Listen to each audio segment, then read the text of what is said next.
കൊല്ലം ജില്ലയിലെ മയ്യനാട് തുണ്ടത്തിൽ പുത്തൻ വീട്ടിലെത്തുന്ന ഏതൊരാൾക്കും എവിടെ ആദ്യം കണ്ണുടക്കും എന്ന് സംശയമാണ്.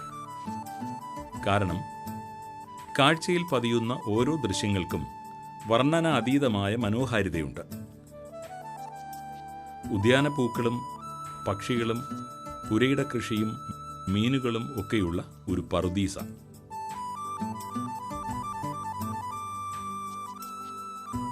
ഇതൊക്കെ സംരക്ഷിക്കുന്നത് സർവീസിൽ നിന്നും വിരമിച്ച ഒരു വനിത എന്നറിയുമ്പോഴാണ് കാഴ്ച വേറിട്ടു നിൽക്കുന്നത്. പേര് ഫ്രാൻസിസ്ക.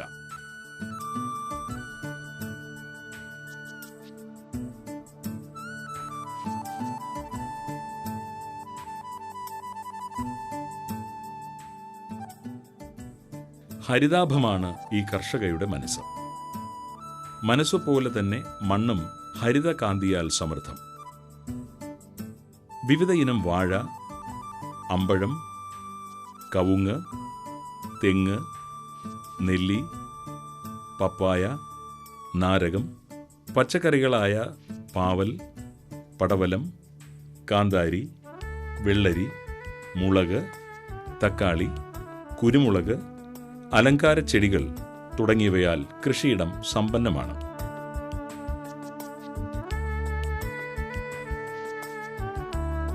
മയ്യനാട് കൃഷിഭവൻ ഉദ്യോഗസ്ഥർ കൃത്യമായ ഇടവേളകളിൽ കൃഷിയിടത്തിലെത്തി നിർദ്ദേശങ്ങളും സഹായങ്ങളും നൽകാറുണ്ട്. കൃഷിസ്ഥലം പരമാവധി ഉൽപാദനക്ഷമമാക്കാൻ ഈ മുതിർന്ന കർഷക ശ്രദ്ധിക്കുന്നു.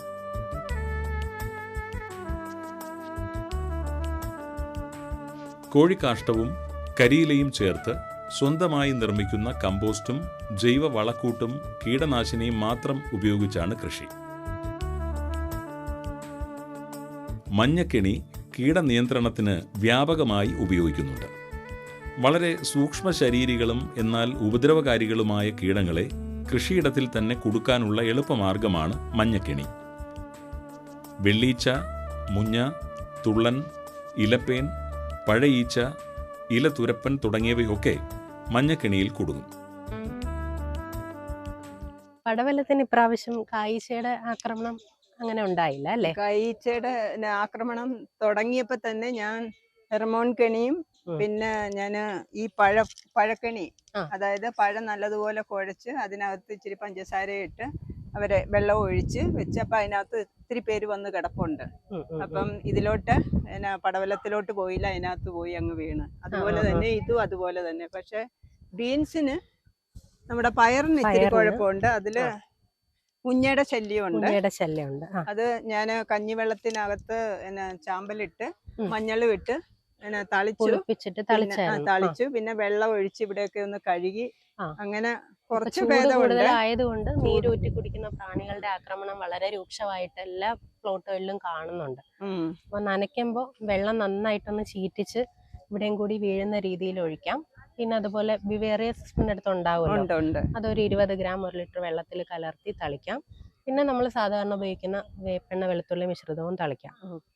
പുതയിടിയിൽ നിർബന്ധമാണ്. നന കൂടിയാകുമ്പോൾ വേനലിൽ വിളകൾക്ക് ഒരു വാട്ടവും ഉണ്ടാകില്ല. സ്ഥല ലഭ്യത അനുസരിച്ച് 5 ഇനം വാഴകൾ നട്ടിട്ടുണ്ട്.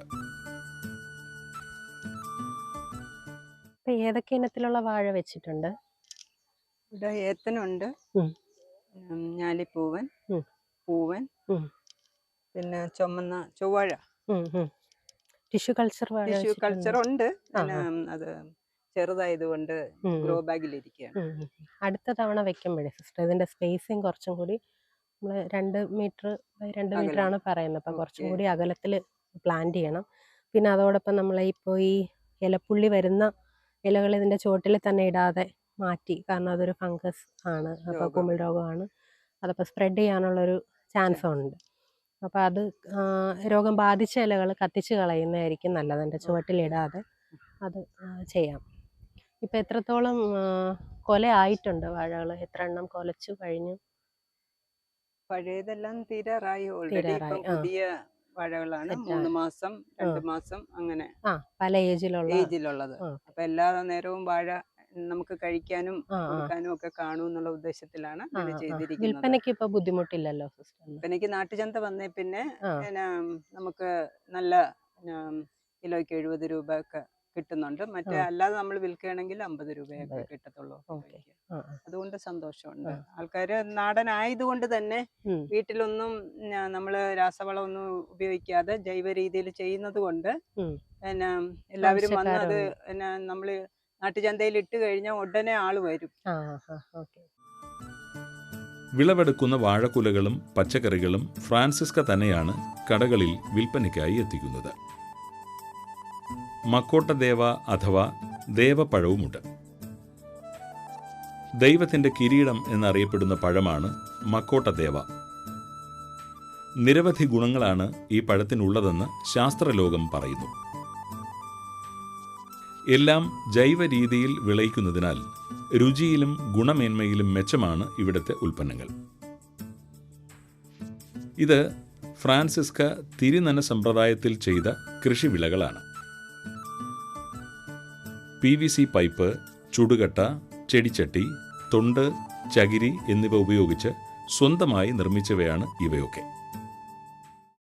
ഇതിന്റെ തിരുനന കൃഷിയാണ്. ഇത് ഒരു 60 തൈകളുണ്ട്. തക്കാളിയും ഉണ്ട്, വെണ്ടയും ഉണ്ട്. ഇതിന്റെ പ്രത്യേകത എന്ന് പറഞ്ഞു കഴിഞ്ഞാൽ ഈ PVC പൈപ്പിൽ നമ്മൾ പിന്നെ ഒരു PVC പൈപ്പിൽ നമുക്ക് 10 ചട്ടികൾ വയ്ക്കാം. അത് ഞാൻ തന്നെ പ്രിപ്പയർ ചെയ്തതാണ്. യൂട്യൂബിൽ കണ്ടിട്ട് അത് ചെയ്തു. പിന്നെ സെറ്റ് ചെയ്ത് മൺചട്ടി തന്നെ അങ്ങ് ചെയ്തു. മൺചട്ടിയിൽ നടുക്ക് ഹോളുണ്ട്. അപ്പം പിന്നെ തിരുനനെന്ന് പറഞ്ഞ ഒരു സ്പോഞ്ച് പോലത്തെ ഒരു സാധനമുണ്ട്. അത് അതിൻ്റെ പകുതി ഭാഗം ഈ പൈപ്പിൽ ഇറക്കി വയ്ക്കും, ബാക്കി പകുതി ചട്ടിക്കകത്താണ്. അപ്പം നമ്മൾ പിന്നെ എന്നും വെള്ളം ഒഴിക്കേണ്ട കാര്യമില്ല. 2 ദിവസം 3 ദിവസം കൂടുമ്പം വെള്ളം ഒഴിച്ചാൽ മതി. പിന്നെ എപ്പോഴും വെറ്റുമായിരിക്കും. പിന്നെ തൈകൾ ചട്ടിയിലായതുകൊണ്ട് നമുക്ക് വളമൊക്കെ ഇട്ട് കഴിഞ്ഞാൽ നല്ല കരുത്തോടുകൂടി വരും. 5 വെണ്ട ഇതുപോലെ തിരുനനയിലാണ് ഞാൻ ചെയ്ത, നല്ല റിസൾട്ട് കിട്ടിയായിരുന്നു. അതുപോലെ നമുക്ക് ഈ പൈപ്പിൻ്റെ ഇതിനകത്താണ് നമ്മൾ വെള്ളം ഒഴിച്ചു കൊടുക്കുന്നത്. ഇത് ഈ PVC പൈപ്പിൻ്റെ ഇതിൽ നമ്മൾ വെള്ളം അങ്ങ് നിറയ്ക്കും. നിറച്ച് കഴിഞ്ഞ് കഴിഞ്ഞാൽ ഒരു 3 ദിവസത്തേക്ക് നമുക്ക് വെള്ളം ഒഴിക്കണ്ട. പിന്നെ ഇപ്പോഴത്തെ വെയിലിന് ഞങ്ങൾ ഇടയ്ക്ക് ചുമ്മാ ഒന്ന് നനച്ചു കൊടുക്കാറുണ്ട്. ഒരു നല്ല കൃഷി രീതിയാണ്.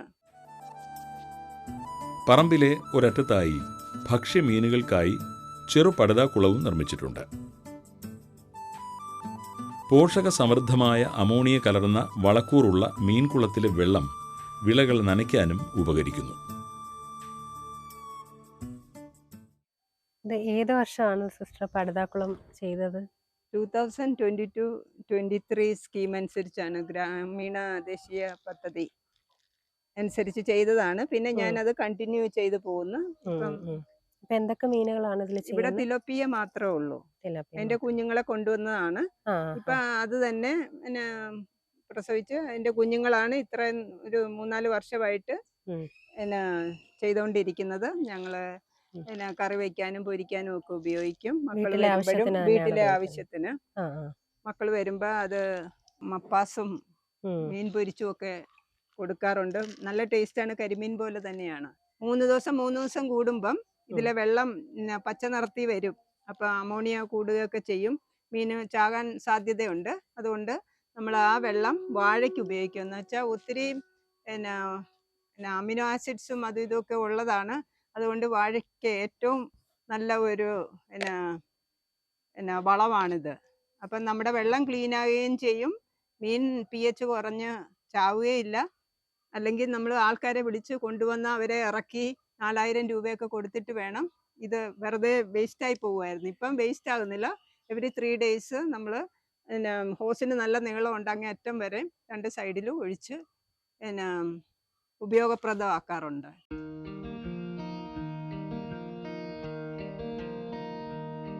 ഇനി നമുക്ക് ഷെയ്ഡ് നെറ്റിനുള്ളിലെ കട്ട് ഫ്ലവർ യൂണിറ്റിലേക്ക് ചെല്ലാം. ഓർക്കിഡ് പൂക്കൾ നമ്മുടെ മനം കവരുന്ന നിറങ്ങളോട് കൂടിയവയാണ്. ഇവയുടെ വാണിജ്യ അടിസ്ഥാനത്തിലുള്ള കൃഷി കേരളത്തിൽ ആരംഭിച്ചിട്ട് വളരെ കാലമായി. അതിനാൽ ഇവയിൽ പലതും നമുക്ക് സുപരിചിതമാണ്. വെള്ള നിറത്തോടും കടും വയലറ്റ് നിറത്തോടും മഞ്ഞ നിറത്തോടുമൊക്കെയുള്ള ഓർക്കിഡ് പുഷ്പങ്ങൾ ആരെയും ആകർഷിക്കുന്നവയാണ്. 25 വർഷങ്ങളോളമായി കേരളം ഈ കൃഷിരംഗത്തുണ്ടെങ്കിലും ആവശ്യത്തിൻ്റെ 20% പോലും ഉൽപ്പാദിപ്പിക്കുവാൻ നമുക്ക് കഴിയുന്നില്ല. അതായത് ഈ പുഷ്പവിളയുടെ മൂല്യം ഇടിയാൻ ഒരു സാധ്യതയുമില്ല എന്ന് സാരം. സംസ്ഥാന ഹോർട്ടികൾച്ചർ മിഷനിൽ നിന്നുള്ള ധനസഹായവും ഫ്രാൻസിസ്കയ്ക്ക് ലഭിച്ചിട്ടുണ്ട്. ശരിക്കും ഈ ഓർക്കിഡ് കൃഷിയിലേക്ക് വന്നിട്ട് എത്ര നാളായിട്ടുണ്ടാവും? ഞാന് ഓർക്കിഡ് എന്ന് പറയുന്ന എൻ്റെ ഒരു പാഷനായിരുന്നു. എനിക്ക് ശമ്പളം കിട്ടിയ 2000 രൂപ ഓർക്കിഡ് വാങ്ങിക്കും ഞാൻ.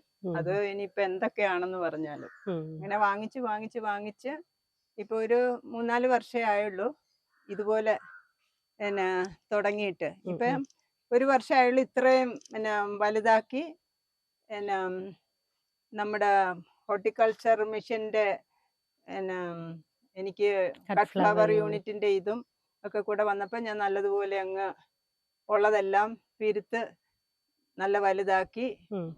പ്ലാന്റ് ചെയ്യുന്നത് എങ്ങനെയാണ്? ഇപ്പൊ ഒരു തൈ നമ്മൾ സാധാരണ പ്ലാന്റ് ചെയ്യാൻ മീൻസ് ഇതാണ് കരിക്കട്ടയും ഇഷ്ടികയും ഇട്ടാണ് നമ്മൾ ചെയ്യുന്നത്. ഈ പോട്ടില് പല മെത്തേഡ് ഞാൻ യൂസ് ചെയ്ത് നോക്കിയെന്ന് വെച്ചാൽ ഇതിലും കുറച്ചുകൂടെ നല്ലത് ഇതുപോലെ തടിയിലിട്ട് കഴിഞ്ഞാൽ വേര് വേഗം ഈ തടി പിടിക്കും, പിന്നെ അത് നല്ല ഹെൽത്തി ആയിട്ട് വളരും.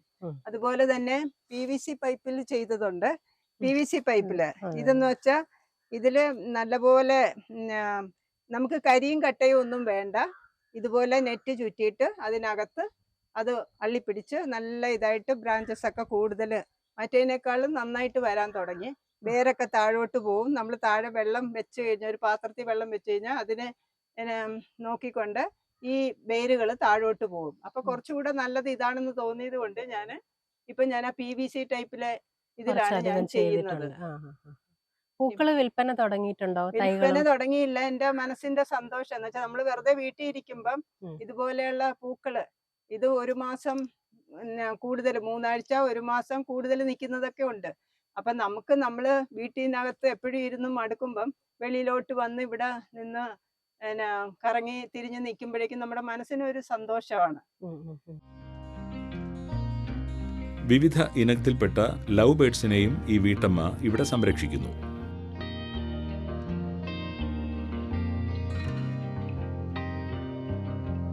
തുളസിയില, തിന എന്നിവയാണ് തീറ്റയായി ഇവയ്ക്ക് നൽകാറുള്ളത്.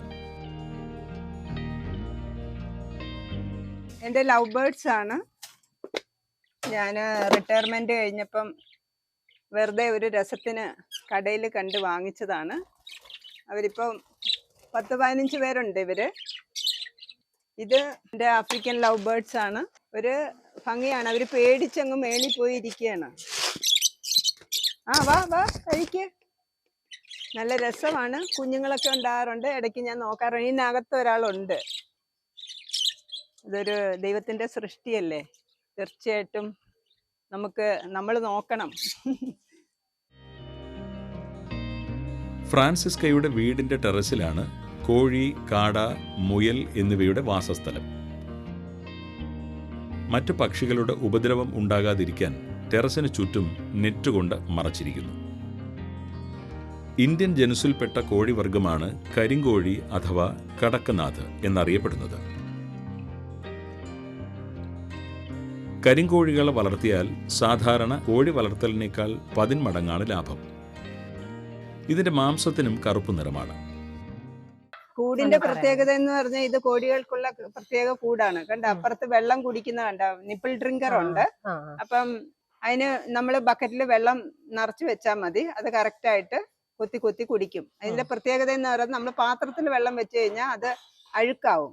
പക്ഷെ ബക്കറ്റിൽ വെക്കുമ്പോ അതിനുള്ള ഡ്രോപ്പ് മാത്രമേ അത് കൊത്തി കുടിക്കത്തുള്ളൂ. വേസ്റ്റ് ആവുന്നുമില്ല. മുട്ട കളക്ട് ചെയ്യുന്നതിനും പിന്നെ ഇത് ഈ സ്ലോപ്പ് ഉള്ളത് കൊണ്ട് മുട്ട ഇട്ട് കഴിഞ്ഞാൽ അത് നേരെ താഴെ വന്ന് വീഴുകയും ചെയ്യും. പിന്നെ കോഴി മുട്ട കൊത്തി കുടിക്കത്തുമില്ല. മുട്ട മാർക്കറ്റ് ചെയ്യുന്നത് ഇവിടെ ആൾക്കാർ വന്ന് മേടിച്ചോണ്ട് പോവും. പിന്നെ അല്ല ഞങ്ങൾക്കും ഉള്ളത് ഞങ്ങൾ ഉപയോഗിക്കും. പിന്നെ കരിങ്കോഴിയുടെ മുട്ട പ്രത്യേകിച്ച് 20 രൂപയ്ക്കാ ഞാൻ ഇവിടെ കൊടുക്കുന്നത്. അതിൽ കൂടുതലൊക്കെ ഉണ്ട്. അതിന് രോഗികളായിട്ടുള്ള ആർക്കോ വേണ്ടിയിട്ട് കൊണ്ടുപോകുന്നതാണ്. ഇത് കരിങ്കോഴിയുടെ ഇത് കരിങ്കോഴിയുടെ മുട്ടയാണ്. ഇതാണ്ട ഇതെല്ലാം ഇങ്ങ് താഴെ വന്ന് കിടക്കും. കരിങ്കോഴികൾക്ക് കൂട്ടായി നാടൻ കോഴികളെയും ഇവിടെ പരിപാലിക്കുന്നു.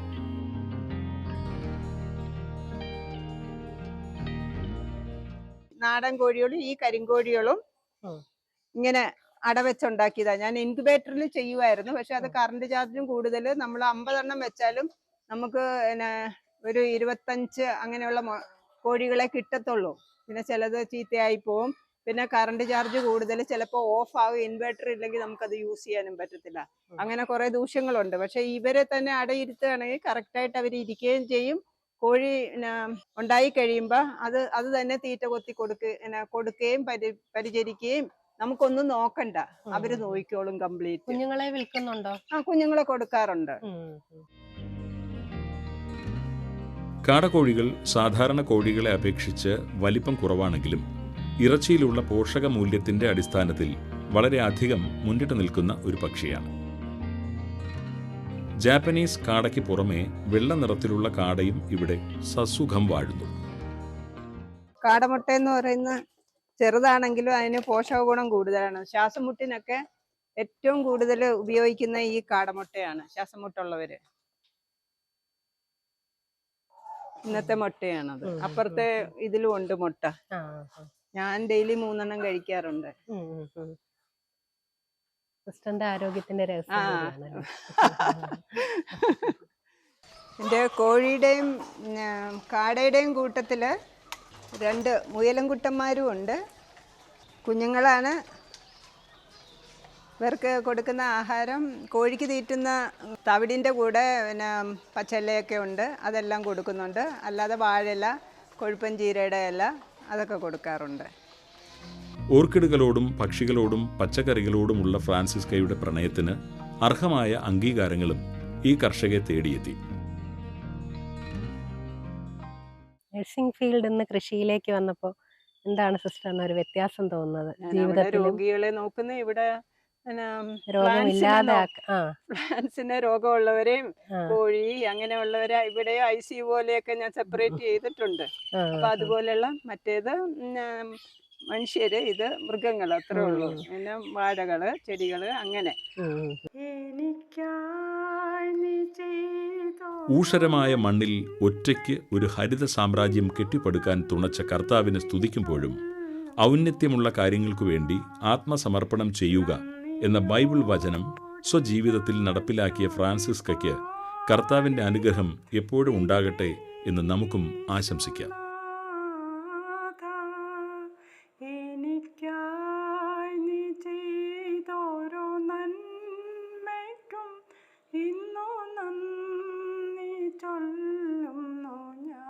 കൃഷി ദർശൻ പരിപാടിയെക്കുറിച്ചുള്ള നിങ്ങളുടെ അഭിപ്രായങ്ങളും നിർദ്ദേശങ്ങളും ഞങ്ങളെ അറിയിക്കുക.